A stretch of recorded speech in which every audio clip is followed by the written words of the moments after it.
Okay, we're just waiting for everyone to arrive.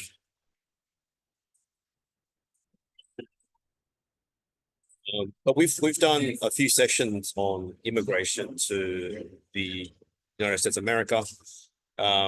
Previously, we had an attorney from the US, which we've worked with really closely. We have a immigration lawyer here as well that we work with closely. We've got migration agents and lawyers within the network. And I thought it'd be a great opportunity to do it once again because Dipesh Thank you. is the I suppose the guest of honor today. So Dipesh, maybe a quick question before we start. Yes. Just tell us a little bit about yourself, your background, that kind of stuff. I've been in the industry for 9 years, in real estate industry. Yep. I've been working for some big companies as well. And now I thought I'll explore the world.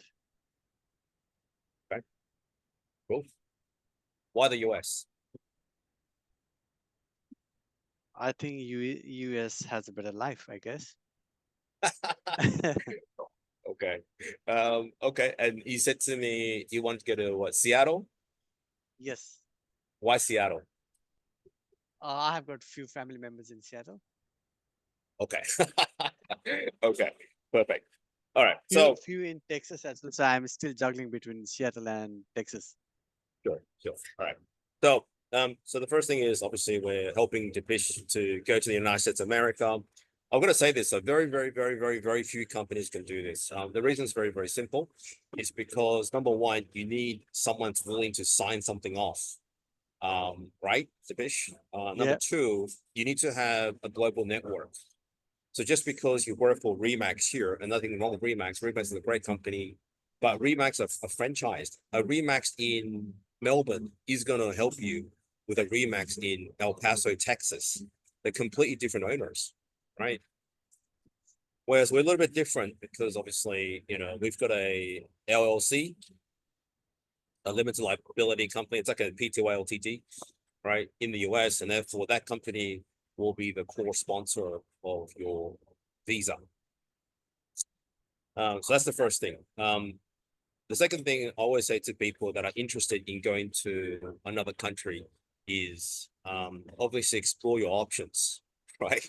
I've sent people to everywhere. I've sent people to New York. I've sent people to California, right? And when I heard Seattle, I don't know if you know, but Seattle rains a lot and it's cold and it's wet. It's the home of Microsoft.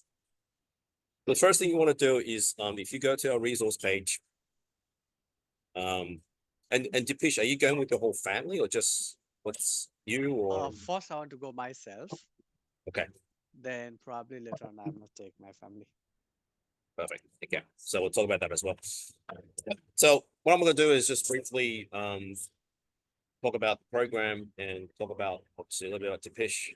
You're a fully licensed agent, I correct? am. Fully licensed agent. So that's number one. You got to be fully licensed. I don't take anyone that's not fully licensed.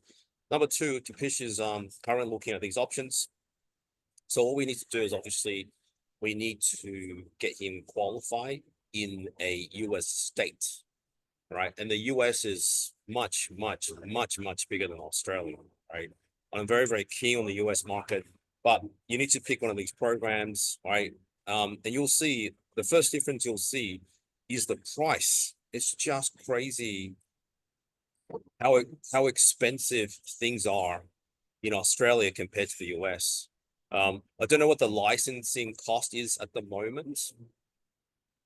$99, man, to get you and then we're gonna do a discount as well because we've got an affiliation with these people. $99 online to get your license in California. That's how much it costs. As you know, I've got a few people who've done it with all the answers and stuff like that. If you need some help, let me know, right? That's the first thing you need to do, right? You need to get the equivalent license in the US because we are going to sponsor you. And that particular category of sponsorship needs a license, right? And that's the first difference you'll note. Things in the US, in my opinion, are a lot cheaper. Houses are cheaper in most states. Food's cheaper. Compared, Australia's a very expensive country. You'll see that firstly. Secondly, is if you haven't been to the US, maybe go and have a look. The US is not what you think. A lot of people think, oh my God, the US is a great place. It's the land of milk and honey. Maybe, but it's not always the case. I grew up in San Francisco, in Silicon Valley. San Francisco has changed a lot since I grew up.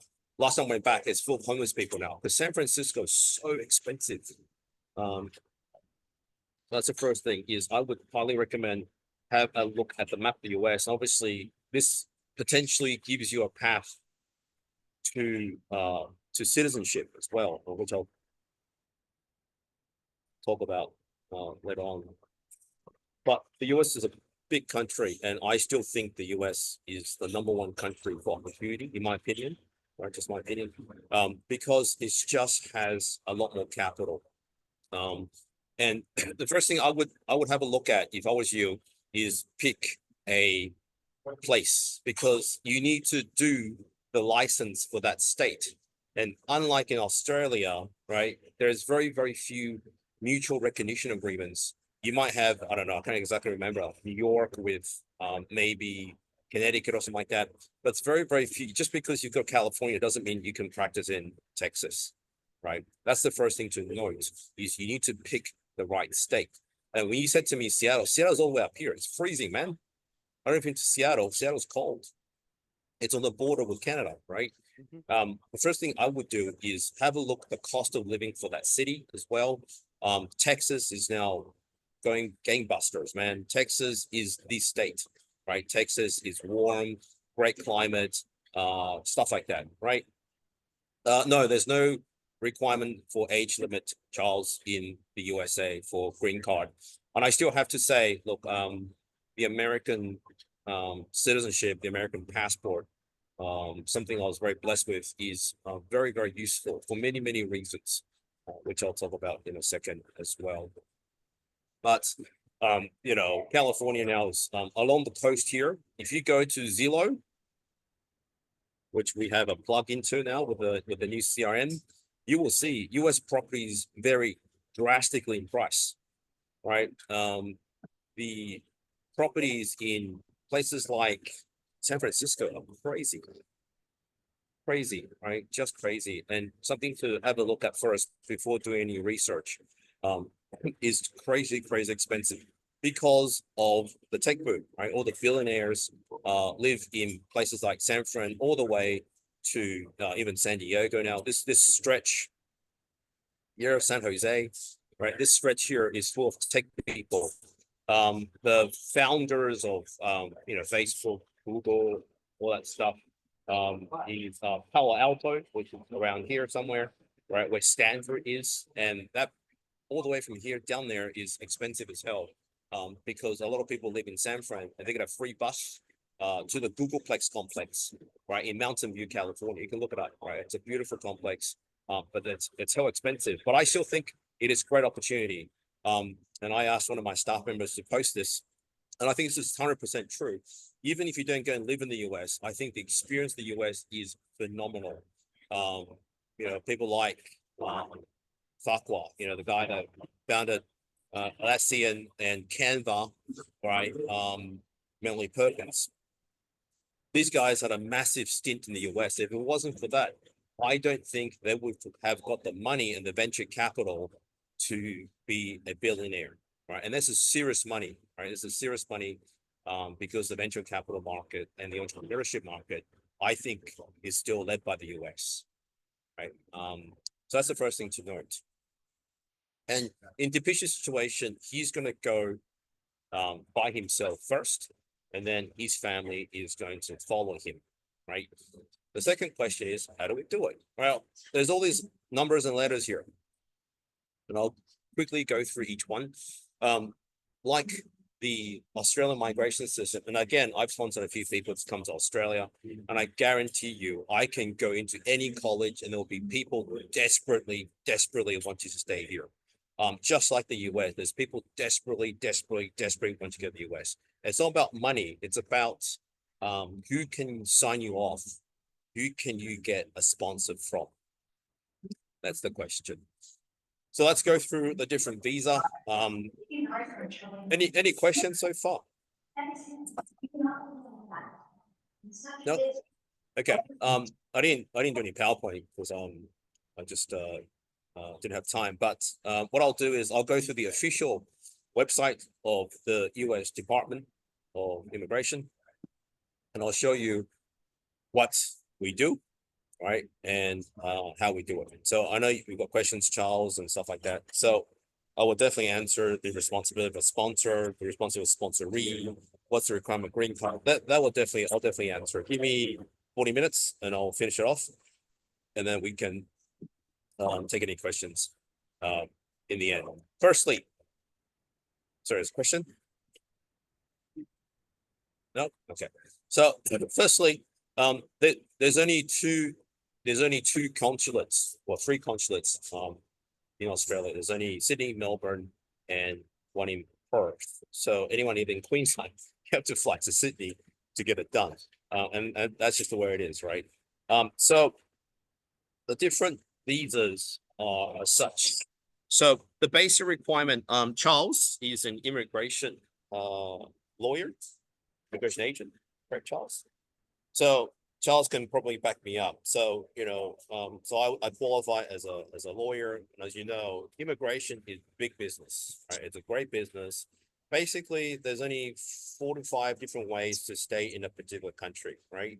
And Charles, you can back me up. Charles is in Perth, very successful migration agent, as well as an accountant, correct, Charles? As well as an agent, as well as a broker, everything. So number one, you can obviously get married and, through some kind of marriage. Number two, you can get sponsored by an employer. That's the easiest, probably the fastest and the cheapest. Number three, you gotta have money, right? By investment, by business, that kind of stuff. Number four, by family. So you've got parents, kids, whatever, right? That can sponsor you. And number five, I call it other, like, refugees, all that other stuff, humanitarian, the other category. Charles, same in Australia, right? And they're just called different numbers, different classes, 189, 482, whatever, all these different codes. And I've done a few of these too. I've done temporary visa sponsorship for people, 2 years that leads to a PR, right, in Australia. I've done people buying businesses, investment visa, 189 leads to a PR. I've done people that don't want the PR, just want TR. It's all very, very, very, very similar. In the US, it's exactly the same, except they're just called different things. They're just called different things. So, let me go through each one of them, and then we can then take any questions. In the US, there's two broad categories, right? One, just to get there. Two, a visa that gets you there, but also leads to PR status, what's called the green card. It's called the green card because it's green, right? It's a permanent residency card that leads to a US passport. 1 year after green card, they give you a passport, welcome to the USA, right? And with that passport, it is tremendously, I find, very, very useful for many, many reasons, especially business reasons. When I was in India, I found this just crazy. I went to the IREX conference. You're originally from India, right? Just out of, is that right? From Nepal. Sorry, my apologies. Yeah, Nepal. but I know India. Yeah, I have been there lots of times. Yeah, I went to India, right? True story. I went to India, I went to this conference, right? This is last year or something. This is aimed at migration, right? I was there and we were swamped. We were swamped with so many people in India. I had to work the whole day. I was there with Matthew and all these other people. I basically they came up to me and said, "Can you please, please, please get me into the US?" I said, "Why?" They said, "I just need a tourist visa first." I said, "Okay." I said, "How long does it take an Indian to get a tourist visa?" And they said to me, 2 freaking years. You think about that, right? Most Australians have ESTA, right? As long as you don't have any problems, right? Most Australians have ESTA, right? Which is the visa waiver program, right? But for Indians, for Chinese, for Nepalese, for Bangladeshis, for a lot of countries in the world, just to get a tourist visa, just to visit the US, it takes them freaking 2 years. That to me is absolutely incredible. So a lot of people's dream is just to visit the US, you know? So that's the first thing, right? It's incredibly hard for a lot of people to go to the US. So obviously a tourist visa will not lead to a PR, but we'll go through the visa categories and I'll show you the pros and cons, and then we'll talk about with um the patient situation with his permission, of course, what he wants to do. So there's all the visas, right? The visa waiver program is ESTA. All these visas are tourist visas, as you know, right? Visa waiver program, which we're in there. The first visa I'm going to talk about that's relevant to Australians, and you've got to be an Australian citizen, right, with an Australian passport. And you will find one of the things about Australia is a lot of countries around the world does not allow multiple citizenships at all. So countries like Malaysia, Singapore, Japan, Germany, India, China, they just don't allow multiple citizenship. I know people that have both, but you can be very careful, right? Because if they find out, then there's consequences. Anyway, so the E3 visa is the easiest to get to the US. And the E3 visa is just for Australians. And I think Australians are very lucky. Most people in the world have to wait for 2 years to travel to the US. Australians with Australian citizen, Australian passport holders can utilize the E3 visa. And this is where I always start, because depending on Deepeesh's future or dreams, right? This is the easiest. So, and this is official, it's official, right? So here you're gonna be Australian citizen. You're gonna have a legitimate offer from employment in the United States. This is where we come in. This is where Oxbridge Group LLC comes in. Oxbridge LLC is based in Delaware. And again, there's a reason we picked Delaware, because in America, there's two taxes. There's the federal tax and there's the state tax. And obviously we pay both, but Delaware had very minimal state tax, right? So a lot of companies you'll see in the US are incorporated in Delaware, right? Delaware is a very small state. It's a special district actually in that state. So here, this is where we come in. Possess the necessary academic or other qualification, and that usually means a tertiary certificate. So either you've gone to university, or I think it could be supplemented by experience as well. But obviously, you're going to prove the CV, right? Will fulfill a position that qualifies as a specialty occupation, and that is why you must get this license.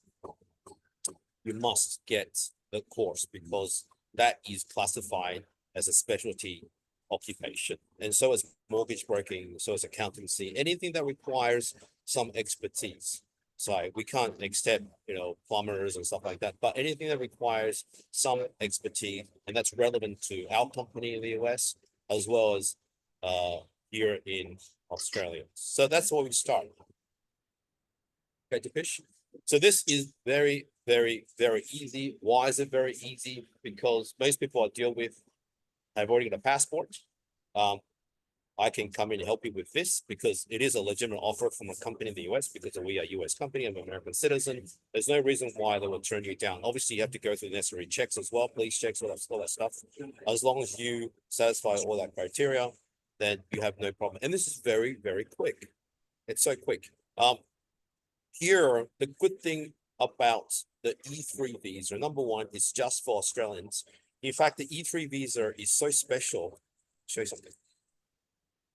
Anything left over, anything left over for the E3 visa goes to Singaporeans and Irish. So you can read the Wikipedia yourself. It's part of the free trade agreement.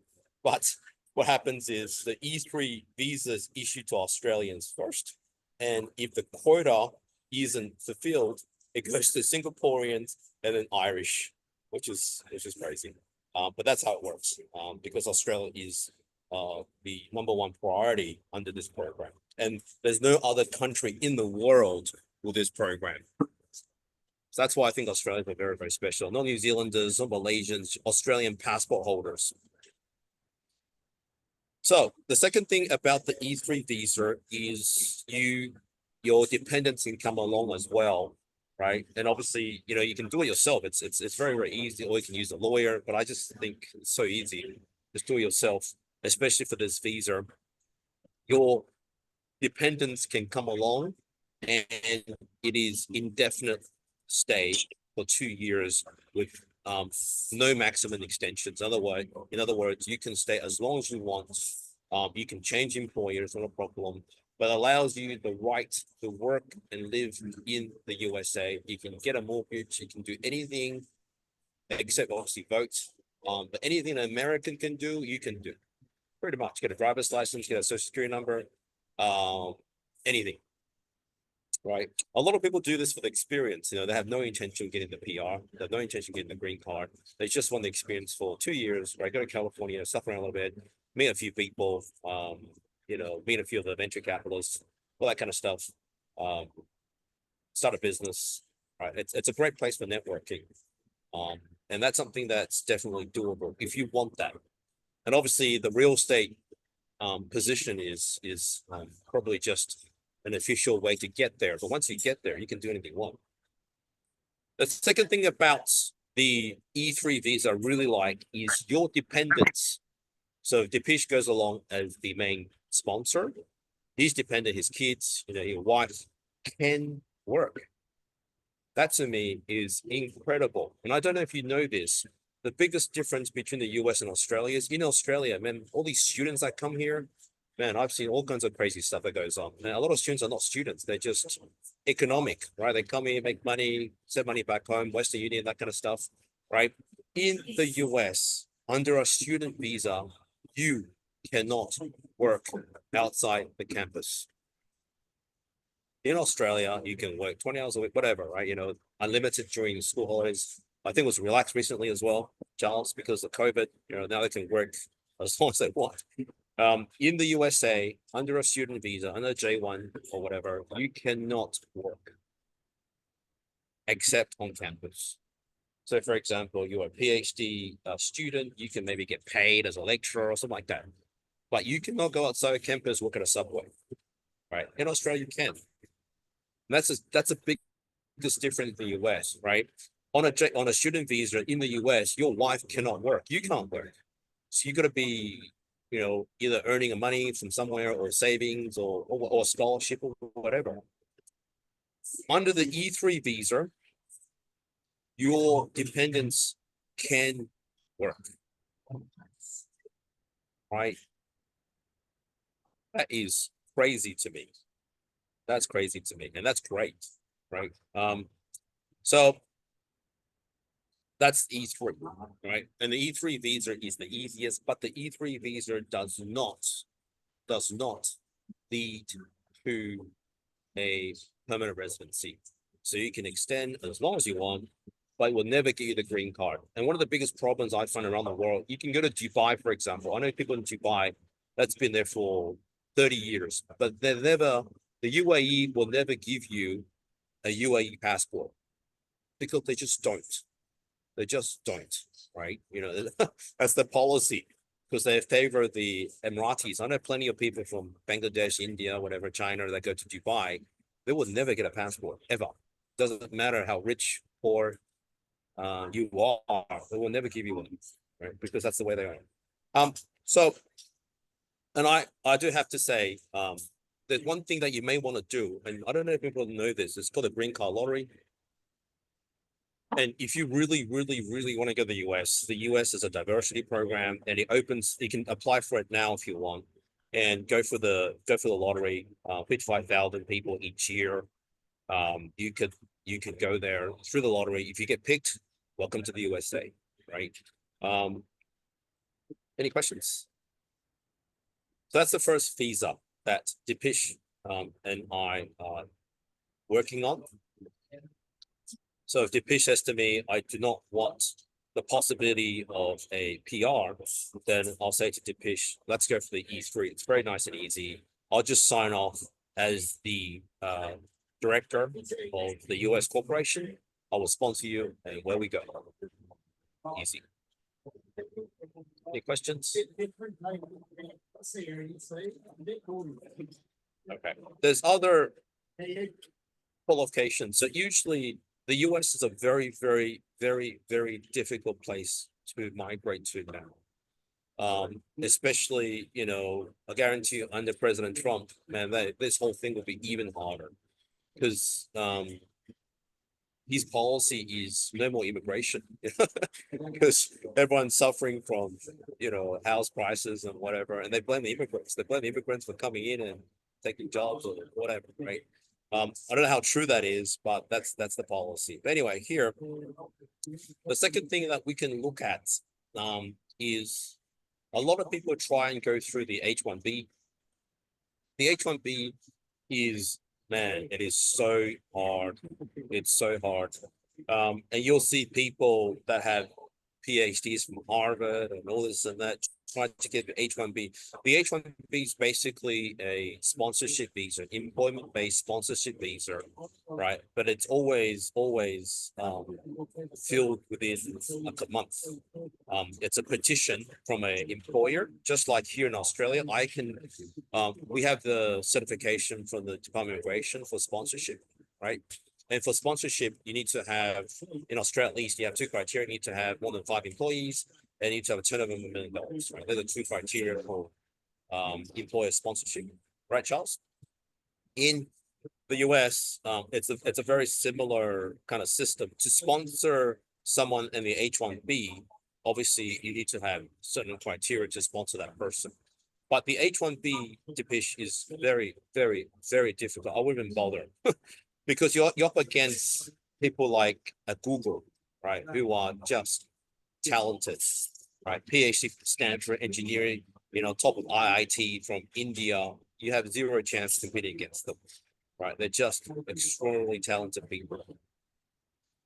The visa we favor for people that want to eventually get a sponsorship is the L1B.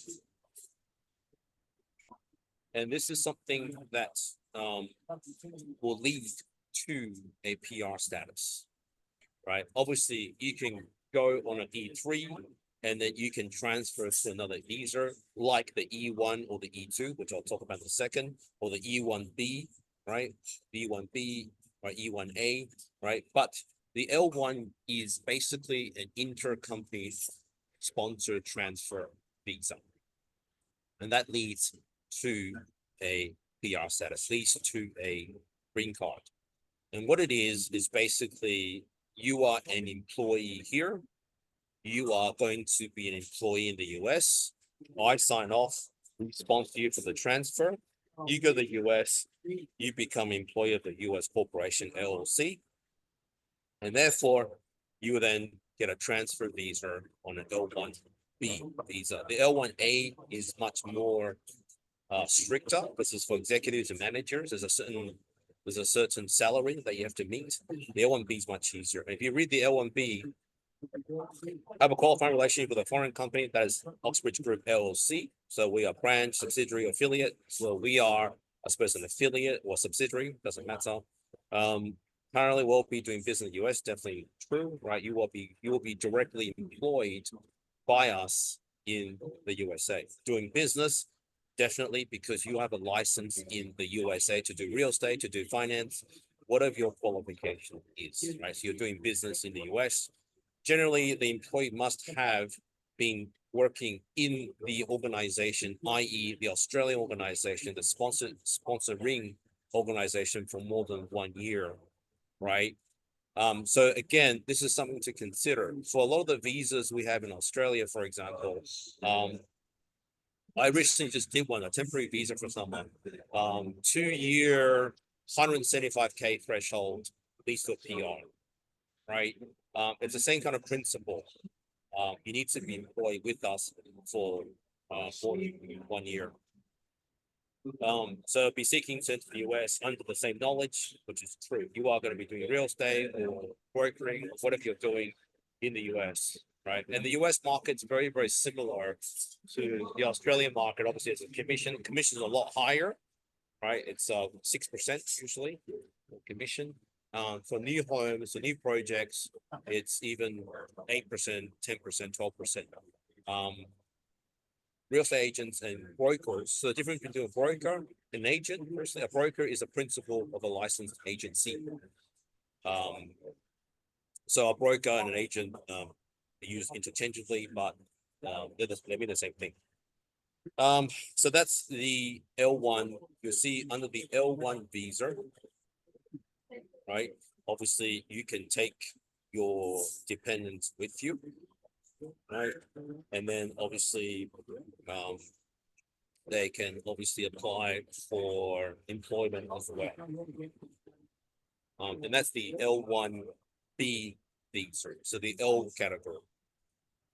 Charles had a question. Does his migration concern require license? Absolutely. You need to be an attorney. There's not such thing as an agent. You got to be an attorney, an immigration attorney, in the U.S. Okay. But I think for accounting, I don't think there's AICPA. I'm not too sure if they have a reciprocal with the CPA here or the ICCA or whatever. But you can look it up. Look it up.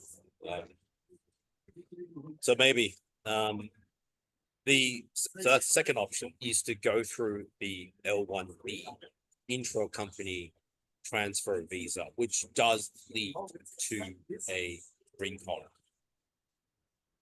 Any questions?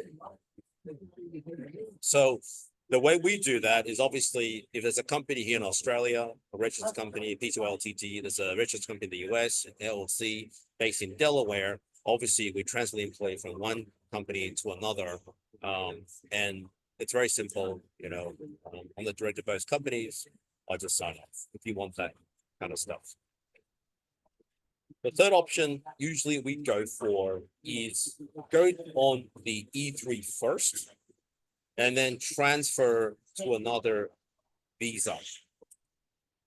Now, this one, because the E3 does not lead to immigration status, i.e., it will not give you PR status, right? You can do this indefinitely, but just like Dubai, they will never give you a passport. So after a few years, you may want to transfer to another visa. It's like a TR, same principle as a TR. So you get as a TR and then you transfer to something else in order to get the PR. And to do that, there's a few options. So one option is to obviously to start your own business and become E1, E2, right? And E1, E2 visas, in summary, are investors. This is like the investment visa we have here in Australia, right? But the threshold is much, much lower, right? In Australia, the investment visa is crazy. But in the US, it's much, much lower. Basically, you just have to prove you're investing money into the US. And then you can transfer from E3 to E1, and E1 does lead to a immigration status in the US. However, not every single country qualifies for E1 and E2 status. So if you Google E1 treaty countries, and this is a big problem for people from India, from China, because China and India are not part of E1 or E2.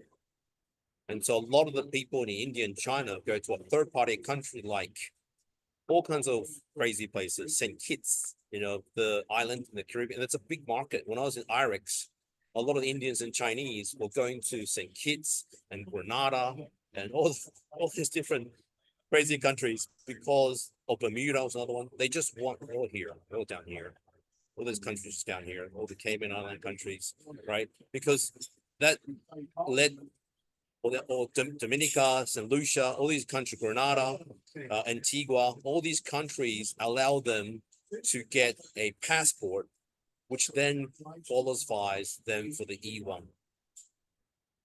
And that's why that is a huge industry. You'll see in the migration industry, there's a lot of people specializing in helping wealthy Indians, Chinese, whatever, Bangladeshis, it doesn't matter. Anyone that's on this list, right? Actually, Bangladesh is on this.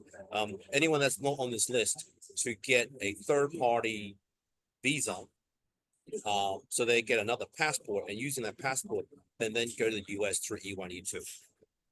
And that's a big industry, right? And luckily for Australia, as you can see, Australia's both E1 and E2. The difference is just the threshold. E1 is much, much bigger. E2 is much smaller. Always recommend, having obviously smaller capital. It's like 100,000. It's not very much.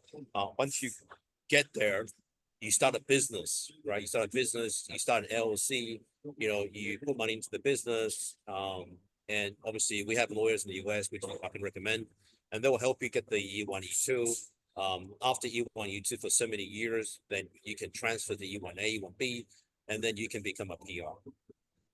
That's the path. And in immigration, Charles knows this, right? Charles and I do obviously sometimes I help immigration clients. It's all about finding a path. They're here on a student visa, they're expiring next week. How do we, number one, get them to stay here? And number two, help them to get a PR if they want them. Very similar in the US, right? Your position is you're an Australian passport holder. How do you get the green card? And it's a path. That's another option is to go on the E3 first and then transfer to E1, E2, and then transfer to E1A, E1. Any questions? Okay. No? Next, we move on. So have a look at this list, and the US is US, right? There's nothing you can do. If your country is not this, you can see China's on here, nor is India. Taiwan is, but not India. And that's why the big markets of the world is India and China, to be honest, right? And a lot of people do all kinds of crazy things just to get to the US. I've seen people going to Singapore. So Singapore's on this list. People use Singapore as a springboard, and then they use Singapore to get to the US. Right? That's quite common as well. You'll see, for example, Malaysia's on this list. So a lot of Malaysians will do some crazy stuff to get there as well. And that's how it works. So another option, question, where do we go from here with Oxbridge E3? Yeah, give me a call, and then just like the Bish and I had a chat at 4 o'clock in the morning because of time difference. Happy to have a chat, and then we can work things out a little bit. But just to get to the US, the E3 is the easiest. The another route, for people that have probably more money, and again, a lot of these immigration conferences you go to, they're everywhere now. They're everywhere. Dubai, New Delhi, Hyderabad. It's a massive industry. We'll talk about the EB5, right? The EB5 visa. I had a lawyer, an attorney, last time from the US talking about the EB5, and the EB5. To be honest, like it's not that much money compared, like in Australia, investor visa. Usually it's in the millions, but EB5, the EB5 immigrant investor program is basically buying a passport, to be honest, right? It's the American government saying to people, right, if you got money, you can buy a passport. The EB5 visa, basically, very simply, you just have to have some money, right? And I think it's 950 in rural, 1.5 in metro, right? Which, to be honest, it's not that much money compared to the rest of the world. Because there are other programs, like for example, if you look at Golden Visa, Europe, for example, right? There's a lot of places where you can get a passport, right? And I'm all about having more passports because it gives you more opportunities, right? There's a lot of places that you can buy a passport. And as you know, once you get one passport from the EU, the rest is easy. So the EB5, you need to have 10 permanent, full-time, qualified US workers in your business. So if you start a real estate agency, you're gonna pay 10 people full-time, and that's a lot of money, right?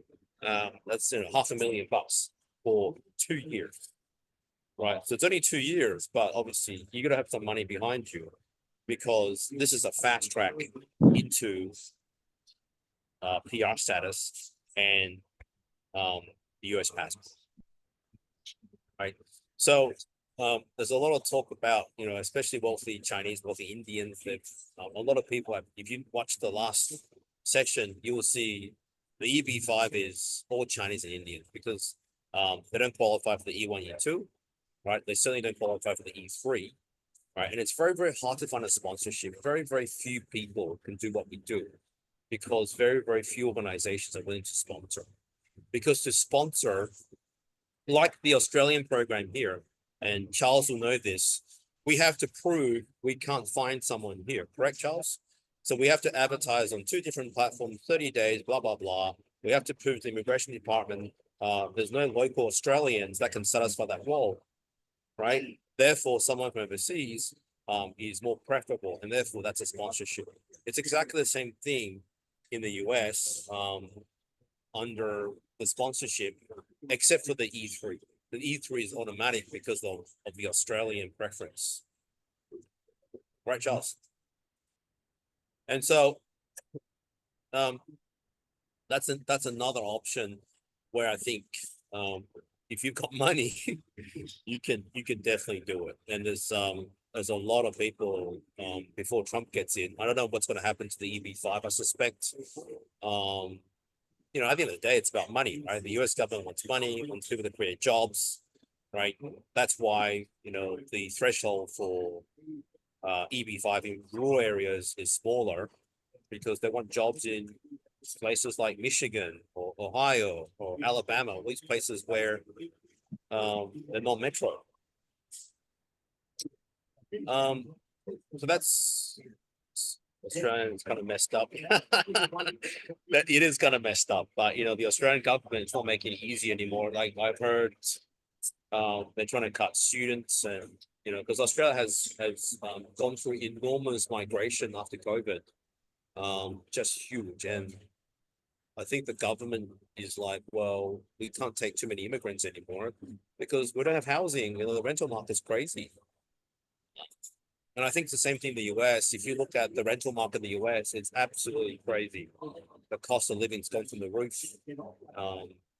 California is so expensive. There's so many homeless people. It's just crazy. So in general, just to summarize, for the US sponsorship program for Oxbridge, yes, we can definitely do it. And it's very, very easy for us to do it because we have companies under the same structure in both countries.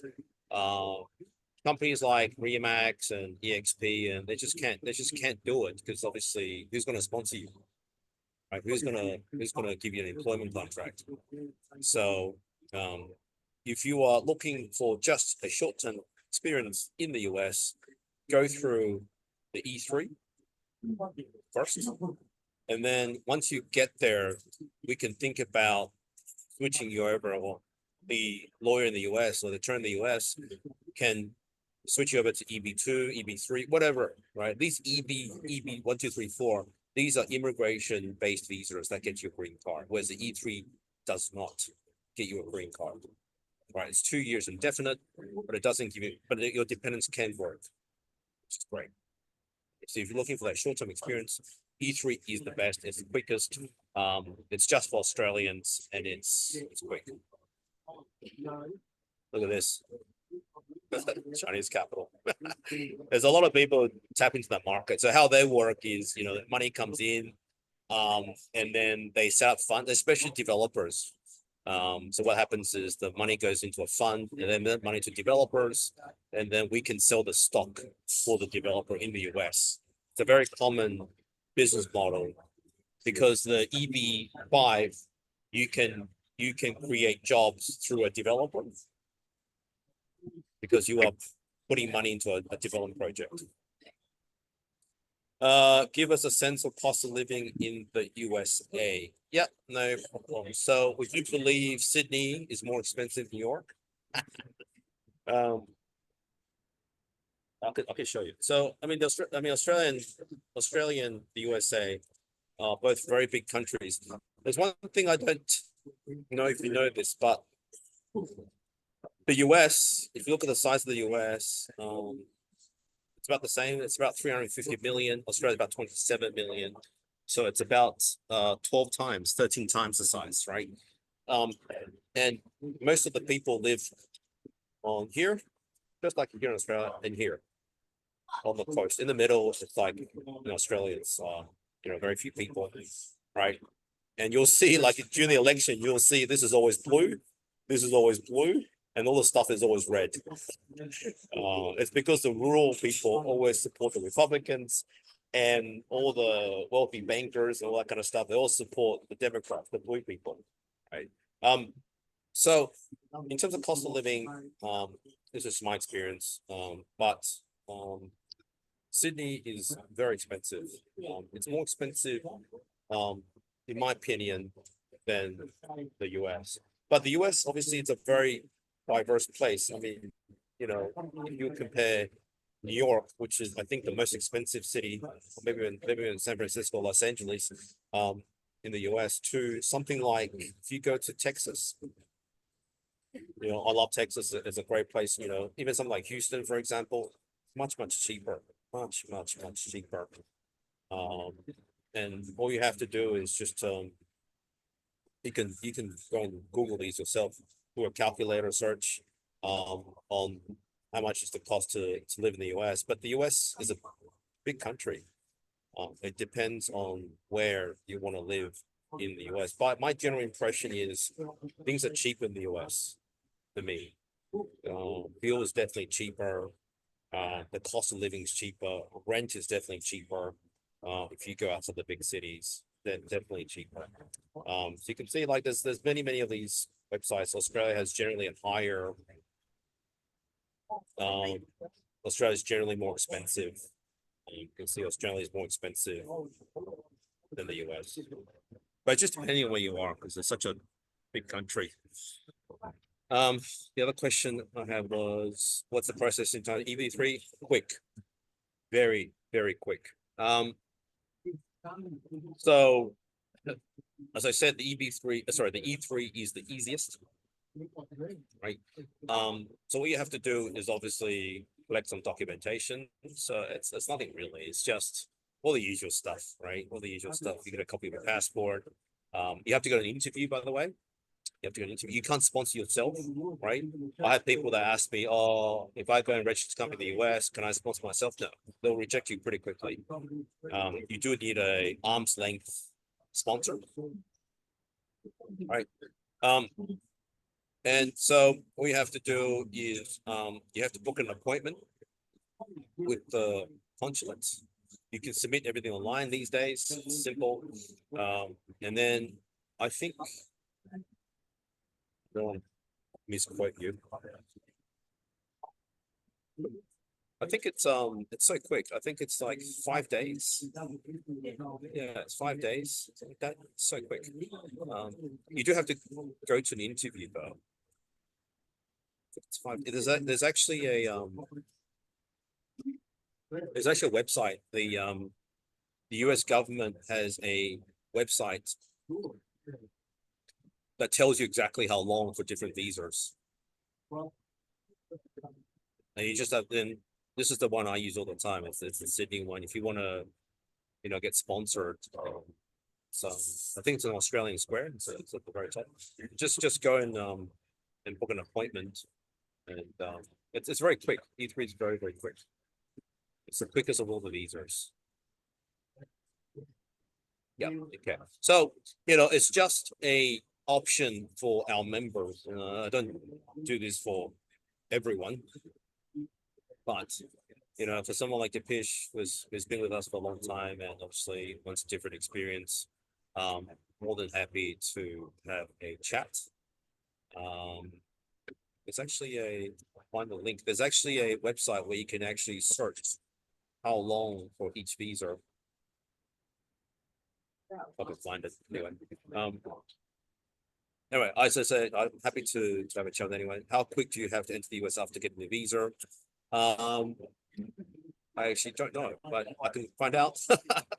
I think the 90 days, I think. I'm not too sure. It's 2 years, but I think you have to enter. I actually don't know. I've actually had that question before. Imagine if it lasts for 2 years, you have 2 years. Imagine. So once you get the visa, you have 2 years to use up that visa. My impression, but I actually don't know for sure. And I imagine it's 2 years because your visa lasts for 2 years.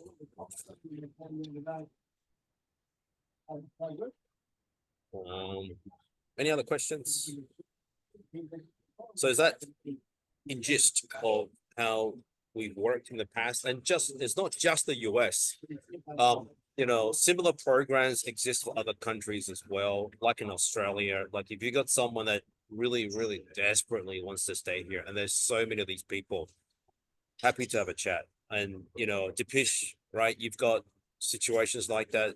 I don't know if it's okay to talk about that, but people who are desperately trying to stay here, right? Dipish, desperately, right?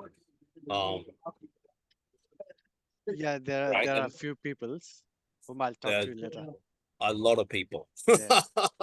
they're desperate, and it's all about money. It's just finding a pathway, right? And a lot of these people don't have a pathway, and their student visa or TR, whatever, runs out, and they're stuffed, and they have to go home. And if they don't go home within 30 days, well, you're kicked out. Once you get kicked out, you cannot come back to this country, and it's a fact, right? It's a fact. We're deported.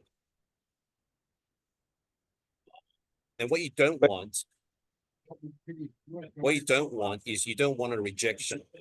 So what happens with visa applications? Sometimes in life, you only get one chance, right? And that's why even with something such as simple as the E3, right, you probably want to make sure you check your documentation before submitting it, because once you get a rejection from the US government, you are no longer qualified for ESTA,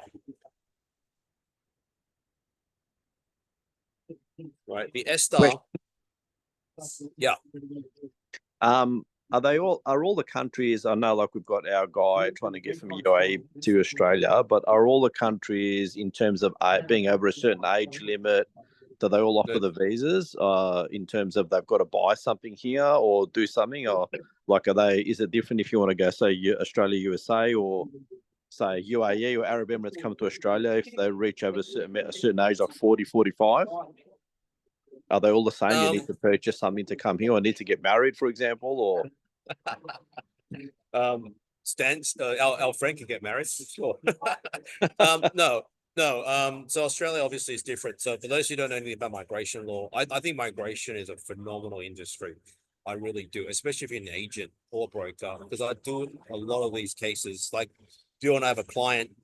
Man, he's so desperate to come here. Like, he'll pay anything. He says, "Oh yeah, whatever. I don't care, whatever. I just want to come to Australia for many, many reasons." Right. For him, Australia has age limit. Australia's based on PBS, the PBS, the points-based system. Yeah. Like the UK. The UK kind of followed Australia's lead. And the points-based system favors obviously younger people, people with PhDs over people with masters. There's a whole bunch of things. But the points-based system also favors age as well, right? So the younger you are, the better it is for this country. And there's stuff like if you can integrate in the community, like if you've got translation, you can translate different languages, things like that. You've got work experience in this country, blah blah blah. There's whole bunch of stuff that goes into it. In the US, it's very different. It's not based on points, right? So the E3 is the B3. That's it. There's no point-based system. So it doesn't matter if you're 85, as long as you qualify for the EB5, welcome to the US.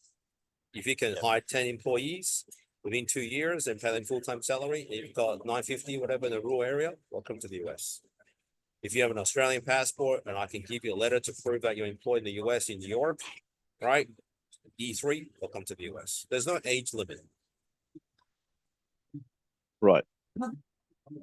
Whereas I think Australia, because of the system, there is an age. I think 45 is the cutoff, right? We've had a few cases where, oh man, 45 becomes a lot harder. A lot harder. Yeah, okay. So, again, just something that we offer. I've had this for a long time. I had people inquiring about Bali, and the principle's exactly the same in every single country: Singapore, Malaysia, UAE, European Union. there's always a path in employment sponsorship, always. It's just how we're gonna get you there.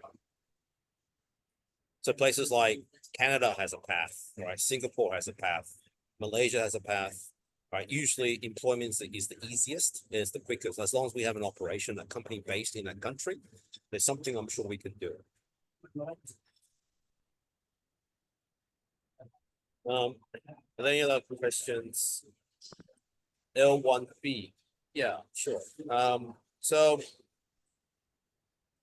the L1B, as explained, is an intercompany transfer visa, which leads to a green card. And the criteria of that, as I mentioned before, is you've got to be an employee here for 1 year of the last 3 years, and obviously an employee in the country you're going to, which is the US.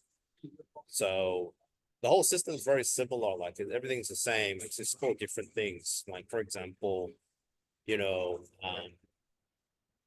when I pay people a salary, it's called PAYG here, right? There's a go. Whereas in the US, it's called something else. It's called something else. It's just very, very similar. You know, truck accounting is escrowed. Settlements called closing. It's so similar. It's just called different things. But the idea obviously is you do business here, you do business overseas, you get transferred, and that leads to employment sponsorship in the US. Eventually, you will then become a permanent resident of that country. And believe me, it's very, very hard to do this without a sponsor. Having a sponsor really helps. You can ask Charles, you know, if you have an employment sponsor here, I guarantee you, your path to immigration is much easier.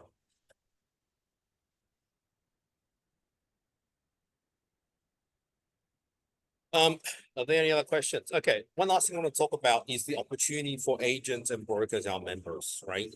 And I put this down the bottom here because I thought this could be something people can look into. Now, a migration agent, like a real estate agent, like a broker, we help people get things done. We help people come to this country, right? And I have to say, I don't know if Charles agrees. I have to say it's a very lucrative industry, right? You can because you're helping people coming here, especially people that have money, and they will just pay anything to get a visa. Like our friend Dubai. I mean, this guy is so wealthy, he couldn't give a damn, right?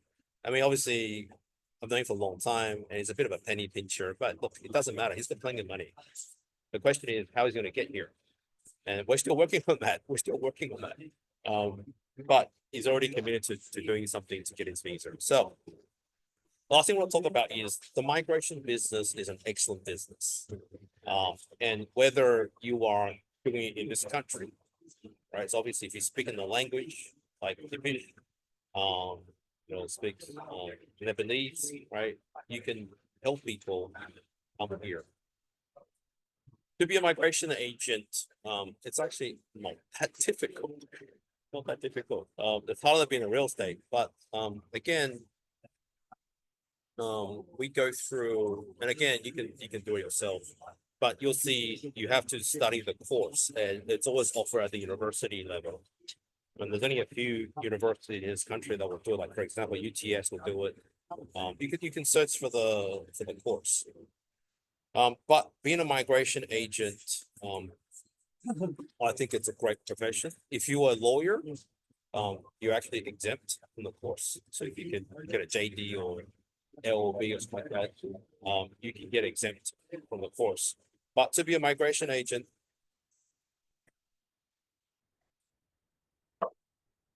sorry.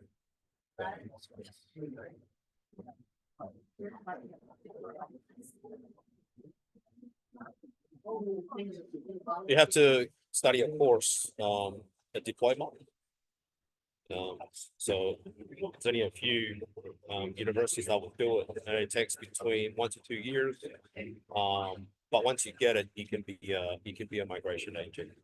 And I do have to say, it's a very rewarding experience, very rewarding industry because A lot of the times I find the clients I'm dealing with really need you. They really need your help, and they're kind of desperate, in some sense. And it's not about money. It's not about um paying for your services. It's about how you can help them. So often, and Bill knows this, we've been working through a few things, trying to get people here. It's about finding a solution. Do they buy business? We try and sponsor them. Do we try and get them a job? Do we do investment? Um, and that's kind of the idea. In places like, that's our lawyer actually. This is our lawyer here. In places like Dubai, if you want to sell stuff in Dubai, it's always tied to migration because of the golden visa. There's a lot of people in Dubai, a lot of Lebanese, a lot of Indians in Dubai, and obviously Dubai is 0% tax. And in Dubai, if you can buy a property, they will give you a visa. Right, it comes with it. So you don't need a sponsor. And that's why I think immigration and getting to immigration is important, because a lot of the countries in the world, it's tied to real estate and tied to finance. Right? But believe me, there's a massive demand for people around the world that wants to come to Australia. It's huge. One of my members actually at the moment is at IREX in India. And he WhatsApped me recently, said, what can I do for you? I said, well, look, maybe collect a few brochures, but there's just so many people. I mean, the clientele is endless. You don't have to even knock or talk, or we've been to this conference a few times now. Every time we go there, we are swamped. I had queues of people in New Delhi, in Hyderabad.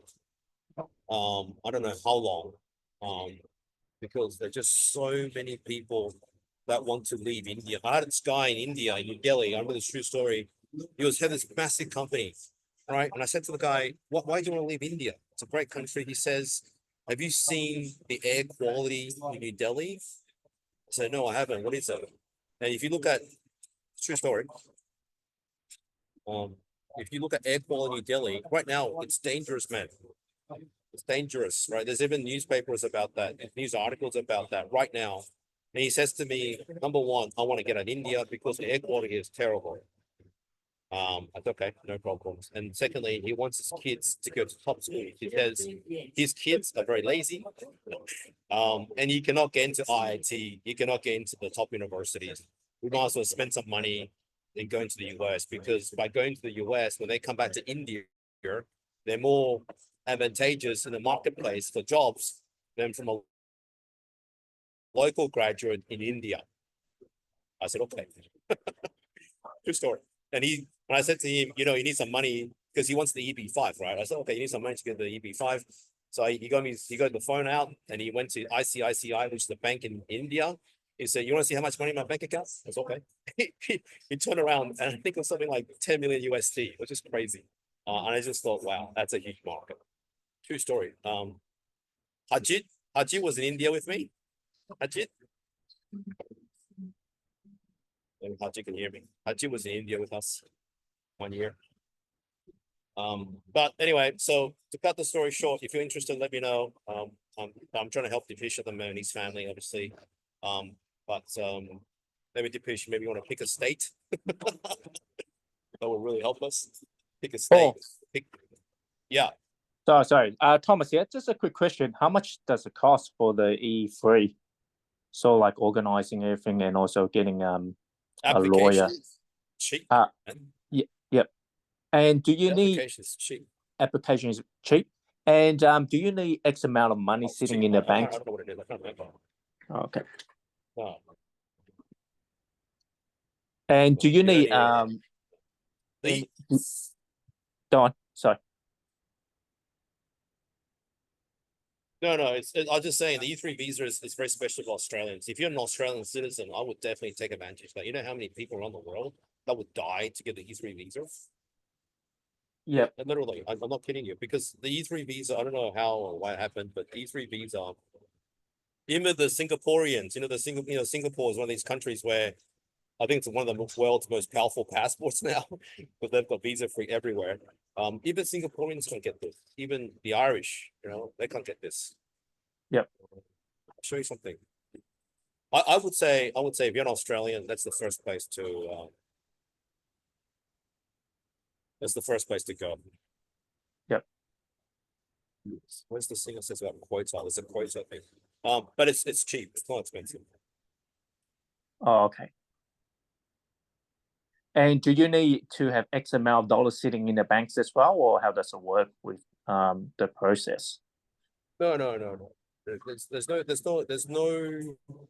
There's no economic criteria. You can get a Oh, job. okay. Yep. Yeah, you can get a job. There's something about the Irish wanting the E3 visa or something, but they just won't pass it because at the moment they're just getting all the leftovers. Oh, okay. Yeah. So no one has the E3 except for Australia. I think Singapore probably. Singapore's probably trying to get onto it. Yeah, there you go. Singapore. So E3, Singaporeans are ranked lower than Australians and Chileans. So they get the leftover. Pretty funny. But seriously, I don't know how it happened, but in terms of ranking, Australia's rank above Singapore and Chileans. And you can read this for yourself, right? And the Australian E3 visa does not count towards the cap. I think the cap is 50K for H1B, right? Most students when they go to the US rely on the H1B. So the usual path is, they graduate from a top university, India or China. They go to the US to a master's and a PhD, and afterwards they get a sponsorship from the university or from the company they work for the H1B, and that's the usual path. They stay for 5 years. After the 6th year, they get a passport. That's the usual path. But because Australians are a little bit different, your job is to get there in the first place.